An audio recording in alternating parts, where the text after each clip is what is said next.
तर विषय असा आहे की वसंत सहकारी साखर कारखाना कासोदा तालुका एरंडोल जिल्हा जळगाव हा आमचा कारखाना शेतकऱ्यांनी या ठिकाणी आपल्या जमिनी दिल्या होत्या। तर त्या यासाठी दिलेल्या होत्या की शेतकऱ्यांना तिथे शेतकऱ्यांसाठी कारखाना उभा राहील, शेतकऱ्यांना त्यांच्या शेतकऱ्यांना त्या जागेवर त्यांना नोकऱ्या लागतील, त्यांना कामधंदा मिळेल, यासाठी शेतकऱ्यांनी आपल्या जमिनी दिल्या होत्या। आणि आता जिल्हा बँकेने आपल्या फक्त 53 कोटी थकबाकीसाठी तो कारखाना विक्री काढलेला आहे। त्यामुळे आमच्या सगळ्या शेतकऱ्यांच्या मागण्या आहेत की तो कारखाना विक्री थांबली पाहिजे आणि शेतकऱ्यांना न्याय मिळाला पाहिजे। आणि जर कधी शेतकऱ्यांचा तो कारखाना विकला गेला तर शेतकरी आपल्या जमिनी वापस घेतील आणि तो कारखान्याची जागा आपल्या हक्कात घेतील। या मुद्द्यासाठी आम्ही इथे आलेलो आहोत। किती शेतकऱ्यांच्या यामध्ये जमिनी गेलेल्या आहेत? कारखाना बंद 35 ते 40 शेतकऱ्यांच्या जमिनी या ठिकाणी गेलेल्या आहेत। तर तो 28 वर्ष त्याला आता बंद पडून झालेले आहेत कारखान्याला। आता आपली मागणी काय नेमकी?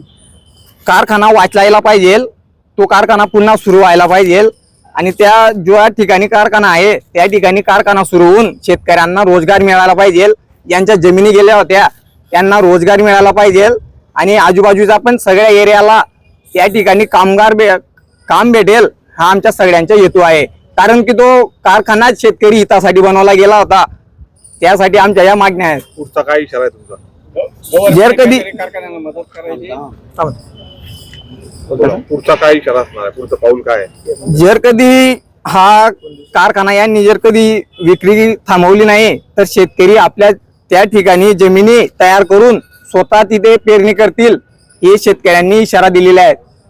माननीय मंत्री महोदय गिरीश महाजनांना आम्ही निवेदन दिलेले आहे की कारवाई रोखण्यात यावी, हा कारखाना विक्री व्हायला नको।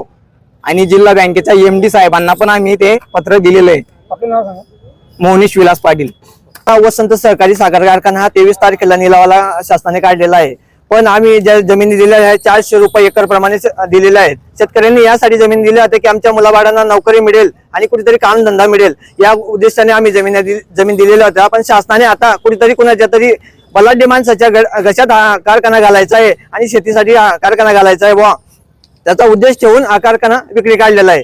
बँकेने जी किंमत ठरवलेली त्याची किंमत 400 कोटीच्या पुढे जाऊ शकते, पण बँकेने आता त्याची किंमत फक्त 58 कोटी रुपये ठरवलेली आहे। आता खासदार 100 कोटी रुपयाला विकले जात आहेत आणि कारखान्याची किंमत फक्त 58 कोटी रुपये, हे मोठी एक लज्जास्पद गोष्ट आहे। मी सरपंच परिषद तालुका अध्यक्ष या नात्याने सांगू इच्छितो की येणाऱ्या काळात जरी विक्री थांबवली नाही तर शेतकरी आपल्या जमीन ताब्यात घेऊन आणि पेरणी करतील।